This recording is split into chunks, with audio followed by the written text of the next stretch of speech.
આજે અમે દાહોદ જિલ્લાની મુલાકાતે છે ત્યારે એસઆઈઆરની પ્રક્રિયામાં અહીંના શિક્ષકો અને આંગણવાડી બહેનોને જ્યારે બીએલઓ બનાવવામાં આવ્યા છે એમની નમસ્કાર મિત્રો, ડેડિયાપાડાના ધારાસભ્ય ચૈતર વસાવા અત્યારે જે પણ શિક્ષકો ઉપર દબાણ થઈ રહ્યું છે, એસઆઈઆર વિશે શિક્ષકો ઉપર મોટું દબાણ કરવામાં આવી રહ્યું છે તેવું ચૈતર વસાવા આ વિડીયોના માધ્યમથી જણાવી રહ્યા છે। તો પહેલા તો વિડીયો જોઈએ, પછી આગળ ચર્ચા કરીએ મિત્રો। આપણે રજૂઆતો અમને મળી છે।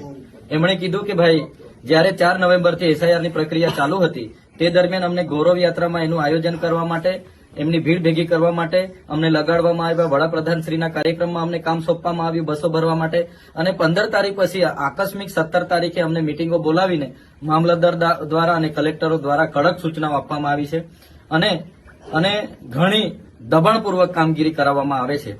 ત્યારે તમે જોયું હશે ઝાલોદ તાલુકાના સાદેડા ગામના બીએલઓની તબિયત આ દબાણોના કારણે, પ્રેશરના કારણે બગડી છે અને આજે હોસ્પિટલમાં દાખલ છે। ત્યારે સવાલ એ થાય છે કે આંગણવાડીઓ પર બીએલઓ તરીકેની જવાબદારી તમે સોંપો છો। એક બાજુ નામદાર હાઈકોર્ટે આંગણવાડીઓને કાયમી કરવા માટે એમને 24,600 રૂપિયાનો પગાર આપવા માટે નામદાર હાઈકોર્ટે ઓર્ડર કર્યો છે, જેની પણ સરકાર અવગણના કરી રહી છે। આજે શિક્ષકો નથી, એક શિક્ષક ભણાવવા જશે કે બીએલઓની કામગીરી કરવા જશે જેવી અનેક સમસ્યાઓ છે એ આજે અમને મળી છે। બીજી કે પાક નુકસાની જે સર્વે થયું ઓક્ટોબર 24, 25, 26, 27, 28 દરમિયાન જે વરસાદ થયો, આ કમોસમી વરસાદના કારણે પાક નુકસાનીનું અહીંયા સર્વે થયું, અને સર્વે થયા બાદ એની ચૂકવણું કરવાનું હોય એની જગ્યાએ ગુજરાત સરકારે ફરી ઓનલાઈન ફોર્મ ભરવા માટેની ખેડૂતને સૂચનાઓ આપી। તો આ ખેડૂતો જ્યારે ફોર્મ ભરવા જાય છે ત્યારે અહીંના તલાટીઓ એમને પહેલા દબાણ કરે છે કે ભાઈ તમે વેરો ભરો પછી તમારું ફોર્મ ભરાશે।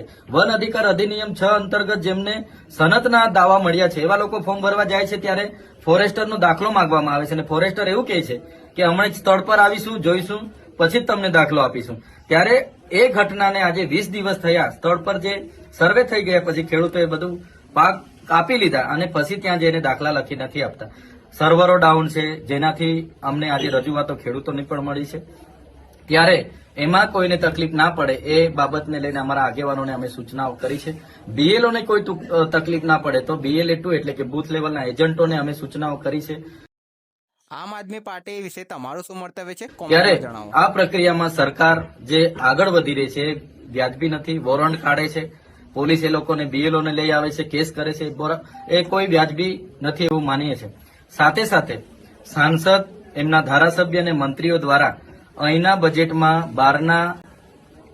બહારની એજન્સીઓને લાવીને જે બજેટોમાં લોકોને શું જોઈએ એ પ્રકારનું આયોજન થતું નથી, પણ પોતાને કેટલા મળશે એ પ્રકારના આયોજન કરીને જે બજેટોમાં ભ્રષ્ટાચાર થાય છે એનો અમે સખત શબ્દમાં વિરોધ કરીએ છીએ। આવનારા દિવસોમાં આમ આદમી પાર્ટીના તમામ આગેવાનો, પદાધિકારીઓ આ વિસ્તારમાં ગ્રાન્ટમાં કયા કામો થયા, કયામાં કઈ એજન્સી હતી, કોને ટેન્ડર આપ્યું, કોની સૂચનાથી ટેન્ડર મળ્યું અને કેટલા પ્રકારના કામો પૂર્ણ કર્યા, પ્રગતિ છે અને નથી થયા તો શું કામ નથી થયા અને ક્યાં ભ્રષ્ટાચાર થયો છે એને ઉજાગર કરવાનું કામ આમ આદમી પાર્ટીના લોકો આવનારા દિવસોમાં કરશે।